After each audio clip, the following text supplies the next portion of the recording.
জোড়াফুল প্রতীক কার হাতে থাকবে তা ঠিক করবে নির্বাচন কমিশন। আর সেই জায়গা থেকেই তৃণমূলে ভাঙন ধরিয়ে বিরোধী দলনেতা ঋতব্রত বন্দ্যোপাধ্যায়ের দাবি নির্বাচন কমিশনে আস্থা রয়েছে। শুনুন। আমাদের বক্তব্য হচ্ছে যে নির্বাচন কমিশনে আস্থা রাখা যাক না। নির্বাচন কমিশন তো রয়েছেন, যা রিপ্রেজেন্টেশন দেওয়ার আমরা রিপ্রেজেন্টেশন দিয়েছি, আমাদের যা বলবার আমরা লিখিতভাবে জানিয়েছি। তো ইলেকশন কমিশনে আস্থা থাকুক, সমস্যা কোথায়? আপনারা কি এই লোগোর ব্যাপারে কোনো কিছু বলেছেন? আমরা ইলেকশন কমিশনে যা জানাবার জানিয়েছি। আমরা ইলেকশন কমিশনে, দেশের তো আইন আছে, কানুন আছে, নির্বাচন কমিশন রয়েছেন এই পলিটিক্যাল পার্টিগুলোর জন্য। সুতরাং আমাদের যা বক্তব্য আমরা নির্বাচন কমিশনকে জানিয়েছি। আমরা তৃণমূল কংগ্রেসের সংখ্যাগরিষ্ঠ নির্বাচিত জনপ্রতিনিধি, সব স্তরের জনপ্রতিনিধি, তারা আমাদের সঙ্গে আছেন। তো আমাদের রিপ্রেজেন্টেশন আমরা যা দেওয়ার ছিল, আর আমরা নির্বাচন কমিশনের ওপর আস্থাশীল। বলছি, আপনারা প্রতীকের বিষয়ে কি ভাবছেন? আমি তো বললাম যে আমরাই তো তৃণমূল কংগ্রেস। নির্বাচন কমিশনকে আমরা যা জানাবার জানিয়েছি। নির্বাচন কমিশন যদি কিছু জানায় আপনারাও জানতে পারবেন, দ্যাট উইল বি পাবলিক। আমরা নির্বাচন কমিশনে আস্থা রাখতে চাই। আমরা দেশের আইন কানুনে নির্বাচন কমিশনে আস্থাশীল। আপনাদের তো লোগো ঘাসফুল বা জোড়া ফুল, সেটা আমরা সেদিন দেখেছি আপনাদের বিশেষ সেশনে, কিন্তু মমতা বন্দ্যোপাধ্যায় বা অভিষেক বন্দ্যোপাধ্যায়ের ছবি নেই, পরিবর্তে মহাত্মা গান্ধীর ছবি, রবীন্দ্রনাথের ছবি। আগামী দিনে আপনারা যখন রাজনৈতিক কর্মসূচি নেবেন, সেক্ষেত্রে কী হবে? তো মমতা বন্দ্যোপাধ্যায়েরই তো শিক্ষা মনীষীদের সম্মান করা।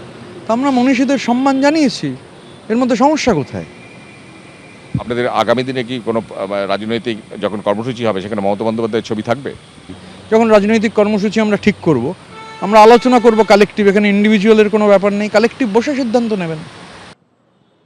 কার হাতে জোড়া ফুল লড়াইয়ে জোর বাড়াচ্ছে ঋতব্রত তৃণমূল এবং অরূপ রায়। তিনি দাবি করছেন যে তৈরি হয়েছে কর্মসমিতি, কমিশনকেও জানানো হয়েছে। শুনুন। এটা তো একটা বড় দায়িত্ব আপনার কাঁধে। অবশ্যই দায়িত্ব কাজ করতে হবে, অটোমেটিক্যালি একটা ভাবনা আছে। এবং এছাড়াও জাস্ট শুরু হয়েছে, এরপরে এখনো অফিস, ফান্ড, এই সমস্ত নিয়ে চিন্তা ভাবনা আছে। আপনাদের কি নতুন করে সংবিধান আপনারা তৈরি করবেন? দলের যে গঠনতন্ত্র, সংবিধান যেগুলো সব থাকে, যা নিয়ম অনুযায়ী যা করার করতে হবে। দলের নাম কি তৃণমূল কংগ্রেসে থাকবে? আশা করা যায়। আর প্রতীকের ব্যাপারটা কি হবে? সেটা নির্বাচন কমিশন ঠিক করবে। এখন একটা কমিটি তৈরি হয়ে গেল যেখানে মমতা বন্দ্যোপাধ্যায় নেই। হ্যাঁ, কমিটি তৈরি হয়েছে, কমিটি তৈরি করেছে আমাদের নেতৃবৃন্দ। আপনি তো নেতৃবৃন্দ। না, কমিটি তৈরি করেছে, তাই তো। আমি নেতৃবৃন্দ, একা নেতা নয় তো, আরও অনেকেই আছে এর সঙ্গে। তারা সকলে মিলে কমিটি তৈরি করেছে। একটা কমিটি তৈরি করেছে। অল ইন্ডিয়া তৃণমূল কংগ্রেস তৈরি হয়েছে, ওয়ার্কিং কমিটি তৈরি হয়েছে। সেটা নির্বাচন কমিশনের কাছে পৌঁছেও গেছে। নির্বাচন কমিশন এখানকার সিইও তাদের কাছে পৌঁছেও গেছে। আমাদের যে কাজগুলো, করণীয়গুলো করা দরকার, সেগুলো করণীয়গুলো সবটাই করা হয়েছে। তারা এখন তাদের বিশাল লড়াই, তাদের দিল্লির থেকে নাকি লয়ার এসেছে যে তারা ঠিক করবে তারা সিম্বল চায় কি নাই।